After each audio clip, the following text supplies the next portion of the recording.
Hi යාළුවනේ ආයිබෝන් වල හැමෝටම ප්‍රාර්ථනා කරනවා වාසනාවන්ත සුබ දවසක් වෙන්න කියලා. ඉතින් අද මම ඔයගොල්ලන්ට අරගෙන ආවේ chickpeas salad. ඒ කියන්නේ කඩල සැලඩ් එකක් තමයි. ඔයාලට මම හිතනවා මේක විශේෂ සැලඩ් එකක් වෙයි කියලා. අපි බලමු කොහොමද හදාගන්නේ කියලා සහ අවශ්‍ය දේවල් මොනවද කියලා.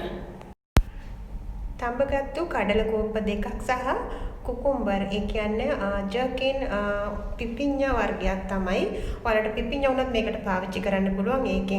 ඒක අවශ්‍ය වෙනවා. කොත්තමල්ලි ගොල, දෙහි ගෙඩියක්, පාට 3කින් බෙල් පෙපර් සහ සුදු පාට චීස්, ඒ වගේම ඔලිව් ඔයිල් අවශ්‍ය වෙනවා. ප්‍රමාණයන් මම සඳහන් කරලා තියෙනවා. ලුණු ස්වල්පයක් සහ white paper ස්වල්පයක් අවශ්‍ය වෙනවා.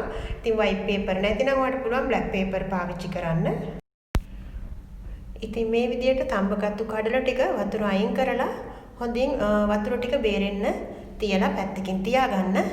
ඉතින් මම පාවිච්චි කරේ කඩල කෑන් තමයි. ඕගොල්ලන්ට පුළුවන් ෆ්‍රෙෂ් කඩල තඹලා මේ විදිහට පාවිච්චි කරන්න.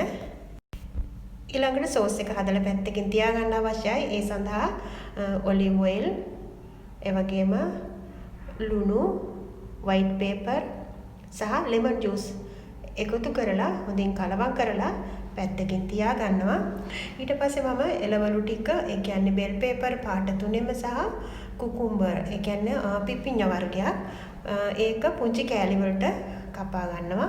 ඉතින් ඔයාලා කැමති හැඩයකට කපා ගන්න පුළුවන්. පුංචි කොටු හැඩයට තමයි මම කපා ගත්තේ.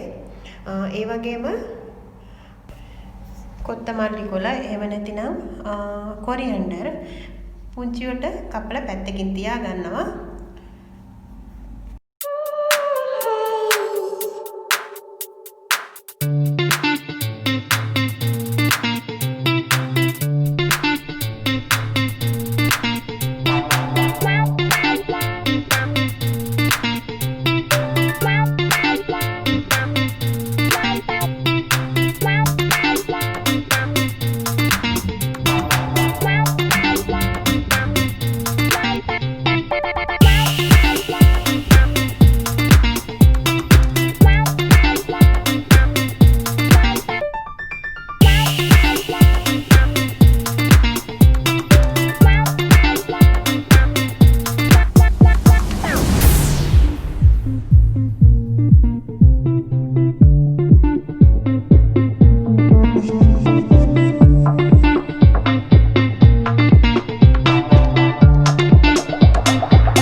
දැක්කා සියල්ලම මික්ස් කරලා ඊට පස්සේ අපි මේ සඳහා හදාගත්තු සෝස් එකත් එකතු කරලා හොඳින් කලවම් කරගන්නවා.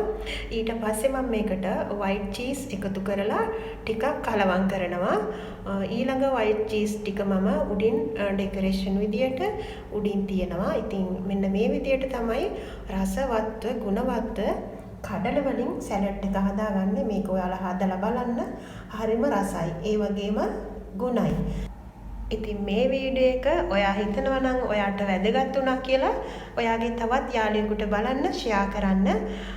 ඒ වගේම හැමදාමත් ලයික් කරන, කමෙන්ට් කරන, ෂෙයා කරන මගේ ආදරණීය යාළුවන්ට ගොඩක්ම ආදරේ, ගොඩක් පරිස්සමෙන් ඉන්න, ගොඩක්ම ස්තුතියි.